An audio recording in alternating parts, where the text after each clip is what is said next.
تو اگر تمہارا جذبہ یہ تھا، تمہاری نیت یہ تھی کہ ہم یہ جو صدقہ دے رہے ہیں اس کے بارے میں ہماری تعریف ہو،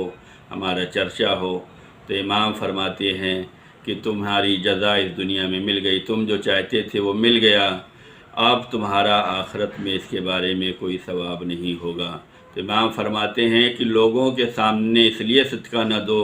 کہ وہ تم کو نیک سمجھیں گے، اس لیے کہ اگر تم نے ایسا کیا تو تمہیں اپنی جزا مل گئی، اب خدا کے ہاں کچھ نہیں ملنے والا ہے۔ امام نے فرمایا کہ اس طریقے سے صدقہ دو کہ اگر ایک ہاتھ سے دیا جائے، دائیں ہاتھ سے دیا جائے تو بائیں ہاتھ کو خبر نہ ہو، کیونکہ تم نے جس کے لیے صدقہ دیا ہے، خدا کی رضا کے لیے دیا ہے، خدا کے قربت کے لیے دیا ہے، تو تمہیں اس طریقے سے صدقہ دینا چاہیے کہ دائیں ہاتھ سے اگر دیا جا رہا ہے تو بائیں ہاتھ کو خبر نہ ہو۔ اگر اس طریقے سے صدقہ دیا جائے گا تو یہ صدقہ اللہ کے ہاں قابل قبول بھی ہے، اللہ کے ہاں اس کا ثواب بھی عظیم ہے، اور امام فرماتے ہیں کہ اللہ تمہیں علی الاعلان اس کی جزا دے گا۔ تو ہمیں صدقہ دیتے وقت اس بات کا خیال رکھنا چاہیے کہ ہم پوشیدہ طور پر دیں،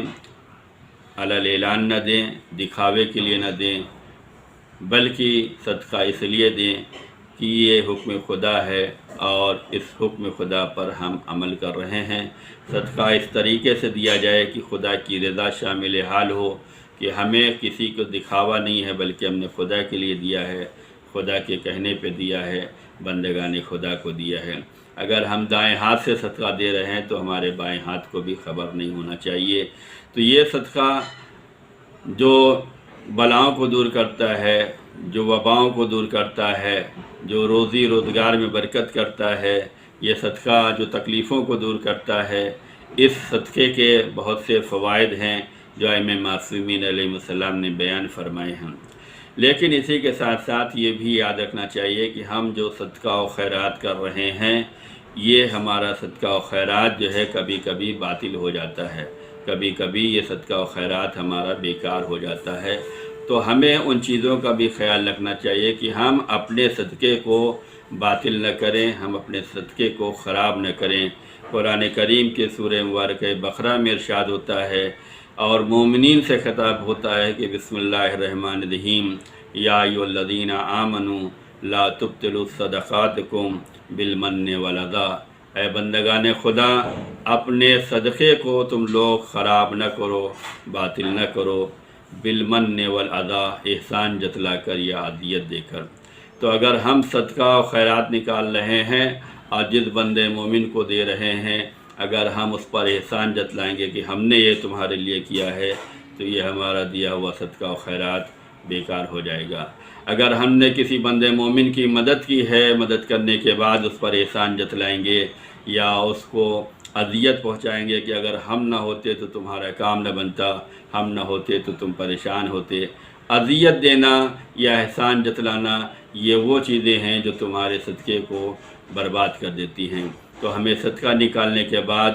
صدقے کو محفوظ بھی رکھنا ہے، صدقے کو باطل نہیں کرنا ہے۔ جب صدقہ دیں، یہی طریقہ تھا ائمہ معصومین علیہ السلام کا کہ جب صدقہ و خیرات و نیکیاں کرتے تھے تو دائیں ہاتھ سے دیتے تھے، بائیں کو خبر بھی نہیں ہوتی تھی۔ بعض دفعہ یہ ہوتا تھا کہ امام اپنا چہرہ بھی نہیں دکھلاتے تھے۔ لوگوں نے پوچھا کہ مولا آپ نے تو اتنا زیادہ دیا، اس کے علاوہ آپ نے چہرہ نہیں دکھایا، تو امام فرماتے تھے کہ اس نے ہم پر احسان کیا ہے، کہ اس نے ہماری نیکیاں لے لی ہیں، ہم میں اس سے زیادہ نیکیاں دی ہیں، اس نے ہمارے مال کو محفوظ بنا دیا ہے۔ تو امام کا طریقہ یہ تھا کہ جس کو صدقہ و خیرات دیتے تھے